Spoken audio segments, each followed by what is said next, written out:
नमस्कार, शाम के 7 बजने वाले हैं। वक्त है फास्ट एंड फैक्ट्स का। फास्ट एंड फैक्ट्स में हम आपको दिखाते हैं दिन की तमाम बड़ी खबरें पूरी रिसर्च के साथ। आपके साथ मैं हूं विद्या नाझा और मेरे साथ हैं अदिति अवस्थी। नमस्कार, शुरुआत करते हैं इस वक्त की बड़ी खबर से।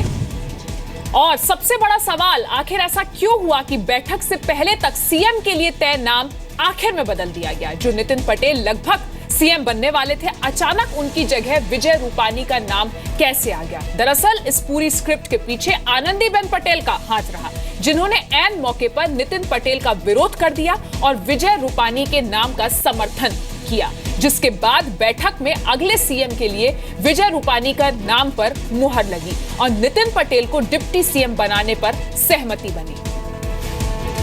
जी मीडिया संवाददाता भार्गव परीख हमारे साथ जुड़ गए हैं, लगातार हमें अपडेट्स भी दे रहे हैं। एक बार उनका रुख कर लेते हैं। भार्गव, ये बताइए कि आखिर आनंदीबेन पटेल ने नितिन पटेल का नाम क्यों काट दिया?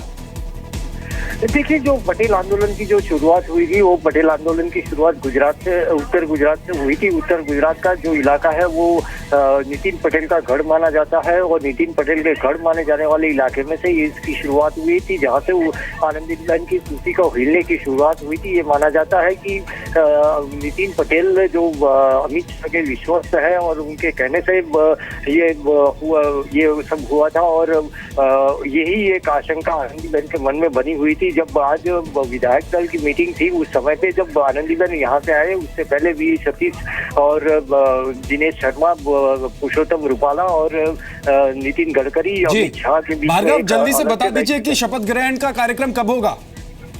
देखिए, अभी इसी विस्तार में अभी बीजेपी के अंदर चर्चा चल रही है। अभी कुछ ही देर के अंदर प्रेस कॉन्फ्रेंस की जाएगी और औपचारिक तौर पे शपथ ग्रहण का कार्यक्रम भी घोषित किया जाएगा। अभी तक ये कार्यक्रम घोषित नहीं किया गया है।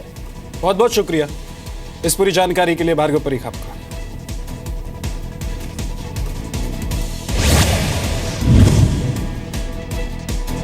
गांधीनगर में बीजेपी विधायक दल की बैठक के बाद विजय रूपानी के नाम का ऐलान किया गया। बीजेपी अध्यक्ष अमित शाह ने रूपानी और डिप्टी सीएम नितिन पटेल को बधाई दी। केंद्रीय मंत्री नितिन गडकरी और मंच पर मौजूद पूर्व मुख्यमंत्री आनंदीबेन पटेल ने भी शुभकामनाएं दी। मुख्यमंत्री पद के लिए विजय रूपानी इनका नाम प्रस्तावित किया।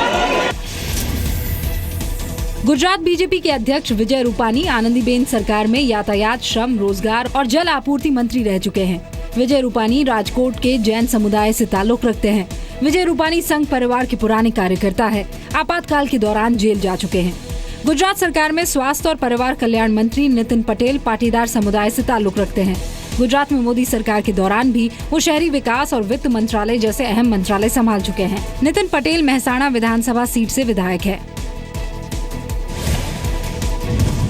विजय रूपानी गुजरात के 16वें मुख्यमंत्री होंगे। असम के कोकराझार में बड़ा आतंकी हमला हुआ है। 13 लोगों की मौत हो गई, करीब 18 लोग घायल हुए हैं। हमला दोपहर 12 बजे के करीब कोकराझार के बालाजान में हुआ। ऑटो से आए 3 आतंकियों ने तिनियाली इलाके में भीड़ भरे बाजार में फायरिंग शुरू कर दी। लोग जान बचाने के लिए भागने लगे। पास ही मौजूद सेना के जवानों ने एक आतंकी को मार गिराया। 69 लोगों पे मार्केट में आक्रमण किया। करीब 12 लोग को प्राण गंवाए गए हैं और हमारी जो सिक्योरिटी ऑपरेशन है उसमें भी एक मिलिटेंट वहीं न्यूट्रलाइज किया गया और उसके पास से कुछ AK-56 ग्रेनेड वगैरह भी पाए गए हैं। असम सरकार ने मारे गए लोगों के परिवार वालों को 5-5 लाख रुपए और घायलों को 1-1 लाख रुपए मुआवजे का ऐलान किया है। अपने बलिदान दिया है उस फैमिली के लिए हम लोगों ने कंपेंसेशन के हिसाब से 5 लाख रुपए देने का निर्णय किया और जो इंजर्ड हुआ है उनके लिए 1 लाख का हम लोगों ने ये किया है। असम में 2016 में 2 बड़े आतंकी हमले हुए हैं। 16 फरवरी को तिनसुकिया में हुए हमले में NSCN खापलांग गुट के 4 आतंकी मारे गए। 4 अप्रैल को गोलपाड़ा में उल्फा के आतंकी हमले में 3 नागरिक मारे गए थे। हमले के पीछे national democratic front of Bodoland का हाथ होने की आशंका जताई जा रही है। असम में आतंकी हमले पर केंद्र सरकार भी एक्शन में आ गई है। राष्ट्रीय सुरक्षा सलाहकार अजीत डोभाल ने गृह मंत्री राजनाथ सिंह से मुलाकात की। NSA अजीत डोभाल गृह मंत्रालय में राजनाथ सिंह से मिले, कोकराझार में हुए हमले की जानकारी दी। इससे पहले अजीत डोभाल असम के मुख्यमंत्री सर्बानंद सोनोवाल से मिले थे। So we have discussed like security scenario in the state of Assam, and like as you know, this Honorable Prime Minister Narendra Modi ji and also the Home Minister Rajnath Singh ji have also discussed the matter with me. Army and paramilitary forces have launched massive operation to nab the terrorists. PM Modi ने भी आतंकी हमले में मारे गए लोगों के लिए दुख जताया। कोकराझार में हमले से दुखी हूँ, मैं इसकी निंदा करता हूँ। हमले में मारे गए और घायल लोगों के परिवार के साथ मेरी सांत्वना है। आतंकियों के पास से AK-47, AK-56 राइफल और भारी मात्रा में गोला बारूद बरामद किए गए हैं। बताया जा रहा है कि घायल हुए लोगों में ज्यादातर बच्चे शामिल हैं। असम के मुख्यमंत्री सर्बानंद सोनोवाल ने हमले के बाद प्रधानमंत्री नरेंद्र मोदी से भी बात की है। सोनिया गांधी ने भी असम में आतंकी हमले की निंदा की है। मारे गए परिवार वालों के लिए दुख जाहिर किया है। गृह मंत्री राजनाथ सिंह ने आज संसद में पाकिस्तान दौरे पर बयान दिया।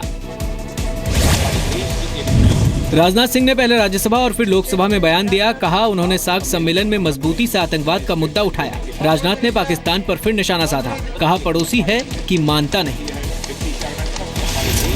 पड़ोसी के साथ रिश्ते बेहतर बनाने के लिए हमारे सभी प्रधानमंत्रियों ने किया है, लेकिन विडंबना यह है अध्यक्ष महोदय कि हर के बावजूद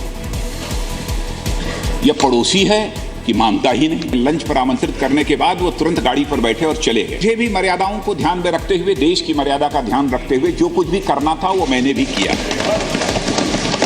लेकिन मैं यह भी स्पष्ट कर देना चाहता हूं डिप्टी चेयरमैन सर कि मुझे इसको लेकर कोई नाराजगी नहीं है। राजनाथ ने सार्क सम्मेलन में लंच न करने के मामले पर भी जवाब दिया। भाषण को ब्लैकआउट किए जाने पर बोले, मुझे कोई शिकायत नहीं है। इस्लामाबाद में सार्क सम्मेलन में राजनाथ ने बुरहान वानी को शहीद बताने के मामले पर पाकिस्तान पर निशाना साधा था। राजनाथ ने कहा था आतंकी शहीद नहीं होते, न ही उनका महिमा मंडन किया जाना चाहिए। सार्क सम्मेलन में राजनाथ के भाषण के दौरान मीडिया को कवरेज से रोक दिया गया था। राजनाथ सार्क सम्मेलन में लंच किए बिना ही पाकिस्तान से भारत लौट आए थे। हालांकि विदेश मंत्रालय के प्रवक्ता विकास स्वरूप ने राजनाथ सिंह के भाषण के ब्लैकआउट किए जाने की खबरों को गलत बताया था। पाकिस्तान दौरे पर राजनाथ के बयान का कांग्रेस समेत सभी विपक्षी दलों ने समर्थन किया है। सभी सरकार के साथ नजर आए। इंटरनेशनल लेवल पे जो हमारा हिंदुस्तान का रोल है उसके हिसाब से भी अगर वो प्रोटोकॉल नहीं दिया गया तो इसकी हम घोर निंदा करते हैं। गृह मंत्री जी से ये चाहूंगी कि आप माननीय प्रधानमंत्री से बात करके तो भारत पाकिस्तान के जो संबंध हैं तो उन संबंधों को लेकर जो अभी तक नीति बनी हुई है, क्या इसके ऊपर कुछ थोड़ा सा पुनर्विचार करेंगे? और जिस तरह वहाँ प्रोटोकॉल से लेकर के हर चीज में पाकिस्तान का जो व्यवहार था उसकी मैं घोर निंदा करता हूँ। टीएमसी सांसद डेरेक ओब्रायन ने कहा कि अंतर्राष्ट्रीय मसलों पर वो पूरी तरह सरकार के साथ हैं। एसपी नेता रामगोपाल यादव ने भी सार्क सम्मेलन में राजनाथ सिंह के बयान की तारीफ की। राजनाथ सिंह ने संसद में फिर कहा कि बॉर्डर पर अगर सामने वाला पहले गोली चलाता है तो बीएसएफ को कार्रवाई के लिए किसी की इजाजत की जरूरत नहीं। विदेश राज्य मंत्री वीके सिंह ने सऊदी अरब में फंसे हजारों भारतीय नागरिकों से मुलाकात की। गुरुवार को विदेश राज्य मंत्री वीके सिंह मक्का में भारतीय कामगारों के एक राहत कैंप में पहुंचे, भारतीयों से मुलाकात की और उनकी समस्याएं सुनी। वीके सिंह ने कहा कि वो भारतीय नागरिकों की चिंताएं दूर करने के लिए आए हैं। आपके यहाँ से रिपोर्ट गई, क्या होना है क्या नहीं होना है, और उसको देखकर जो एकदम से कोई चीज करनी थी वो यहाँ पर कॉन्सुलेट और एम्बेसी के थ्रू करवाई। कैंप में वीके सिंह के पहुंचने पर भारतीय नागरिकों ने हिंदुस्तान जिंदाबाद और वीके सिंह जिंदाबाद के नारे लगाए। सऊदी अरब में आर्थिक मंदी की वजह से 10,000 से ज्यादा भारतीय नागरिक बेरोजगार हो गए हैं। सऊदी अरब में फंसे बेरोजगार भारतीय नागरिकों के पास खाने तक के पैसे नहीं हैं। भारतीय दूतावास सऊदी अरब में फंसे भारतीयों के लिए राहत कैंप चला रही है। विदेश मंत्रालय के दखल के बाद सऊदी अरब सरकार इन लोगों को वापस भारत भेजने में मदद के लिए तैयार हो गई है। सऊदी अरब सरकार भारत लौटने वाले लोगों को एग्जिट वीजा और खर्च देगी। आज सुबह से हो रही बारिश के चलते मुंबई की रफ्तार थम गई है। जगह जगह पानी भर गया है। तेज बारिश में मुंबई के परेल, दादर, सायन, एल्फिस्टन, किंग सर्कल समेत कई निचले इलाके पानी में डूब गए। सबसे ज्यादा बुरा हाल दादर हिंद माता इलाके में रहा, जहां सड़कें कुछ ही घंटों की बारिश में तालाब में तब्दील हो गई। ये वीडियो जी न्यूज के एक दर्शक ने भेजा है। गाड़ियों के पहिए पानी में पूरी तरह डूब चुके हैं। पानी इतना ज्यादा है कि लोगों की गाड़ियां सड़कों पर खराब हो गई हैं। मौसम विभाग ने कोंकण और सेंट्रल महाराष्ट्र में 24 से 48 घंटे में भारी से बहुत भारी बारिश की चेतावनी जारी की है। बारिश के चलते ठाणे और सीएसटी के अलावा सेंट्रल लाइन पर ट्रेनों की आवाजाही पर असर दिखा। बारिश के चलते उड़ानों पर भी असर पड़ा। फ्लाइट्स ने 30 से 40 मिनट की देरी से उड़ान भरी।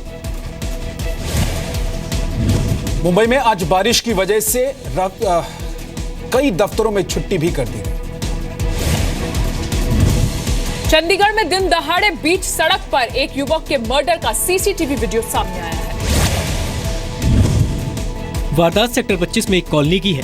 7 लड़कों ने एक स्कूटी पर दोस्तों के साथ बैठे युवक को पीछे से पकड़कर गिरा दिया। फिर सबने मिलकर उस पर चाकुओं से हमला कर दिया। हमलावरों ने नीचे गिरे युवक पर एक एक कर चाकू से कई वार किए। इसके बाद सभी बदमाश मौके से फरार हो गए। हमले में गंभीर रूप से घायल युवक ने दम तोड़ दिया।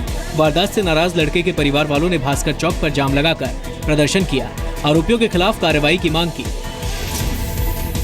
जो ये मामला सामने आया है उसमें हमने FIR दर्ज कर दी और FIR दर्ज करके हमारी जो इन्वेस्टिगेशन है उचित दिशा में है और हमने आइडेंटिफाई कर लिया एक्यूज्ड को। पुलिस के मुताबिक मामूली बहस के बाद लड़कों के बीच मारपीट शुरू हुई थी। पीड़ित युवक की मां के मुताबिक आरोपियों ने सोची समझी साजिश के तहत बेटे पर हमला किया।